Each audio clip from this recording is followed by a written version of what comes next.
하루 앞으로 다가온 첫 영수회담, 윤 대통령과 이재명 대표가 어떤 의제를 다룰지도 관심입니다. 양측이 앞선 세 차례 실무회동 때부터 신경전을 벌여온 만큼 협치의 성과를 낼 수 있을지 없을지 그 전망도 엇갈리고 있습니다. 국회 취재기자 연결합니다. 임성재 기자. 네, 국회에 나와 있습니다. 네, 첫 영수회담을 하루 앞두고 현재 민주당 분위기 어떻습니까? 네, 내일 영수회담에서 이재명 대표가 내세울 의제와 이 발언 수위에 주목하는 전망들이 많습니다. 앞서 이 대표는 의제 조율에 합의점을 찾지 못하자 일단 의제에 제한을 두지 않고 자유롭게 논의하자는 대통령실의 요구를 수용했는데요. 그런 만큼 민주당과 이 대표의 전방위적인 압박이 이어질 가능성이 높다는 분석입니다. 민주당은 앞선 실무회동에서 전국민 25만 원 민생회복 지원금, 최상병 특검법 수용, 대통령 거부권 행사 자제 등을 요구한 거로 알려졌습니다. 대통령실은 첫 만남 자체에 의미를 두는 분위기지만 이 대표가 이 같은 현안을 언급할 가능성이 적지 않습니다. 또 국회에서 여야 간 의견 차이가 컸던 이태원 참사 특별법이나 전세사기 특별법 개정안 등도 논의될 수 있습니다. 민주당 핵심 관계자는 YTN과 통화에서 오늘 회담과 관련한 별도 회의를 열진 않지만 의제에 대한 이 대표의 고심이 이어지고 있다고 전했습니다. 이 밖에 윤 대통령은 민주당의 협조가 없이는 임명이 어려운 한덕수 국무총리의 후임 인선과 관련해 야당의 조언을 구할 가능성도 있습니다.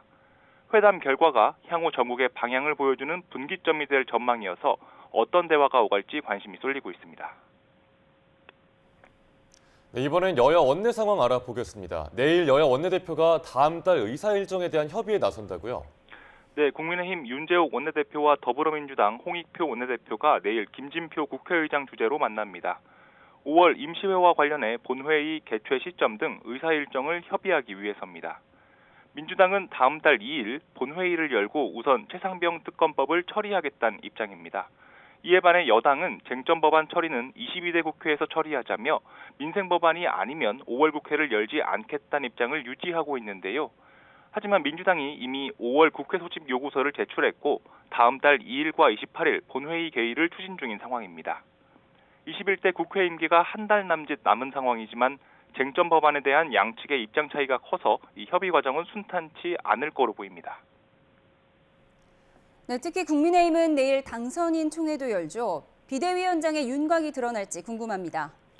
네, 지도부 공백 사태가 장기화되고 있는 국민의힘은 내일 당선인 총회를 엽니다.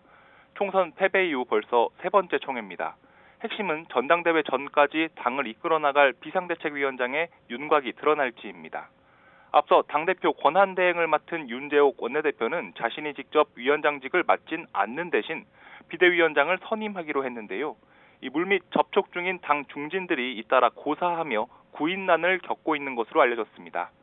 말 그대로 정식 지도부를 뽑기 전 2달여 기간 동안 중간 단계 성격이 크기 때문입니다. 하지만 당 핵심 관계자는 YTN과 통화에서 이 다음 달 3일이면 윤 원내대표의 임기가 끝나는 만큼 내일 중으로 최대한 결론을 내리려고 노력하고 있다고 밝혔습니다. 비대위원장 선임이 더 뒤로 늦춰질 가능성에는 일단은 선을 그은 겁니다. 이런 가운데 안철수 의원은 오늘 자신의 SNS에 글을 올려 참패 원인을 제공한 당정 핵심 관계자들은 이선으로 후퇴해야 한다고 촉구했습니다. 비대위원장 지명뿐 아니라 임박한 원내대표 경선 등을 의식한 발언으로 풀이됩니다. 특히 유력 원내대표 후보로 거론되는 친윤, 이철규 의원을 겨냥했다는 분석도 나옵니다.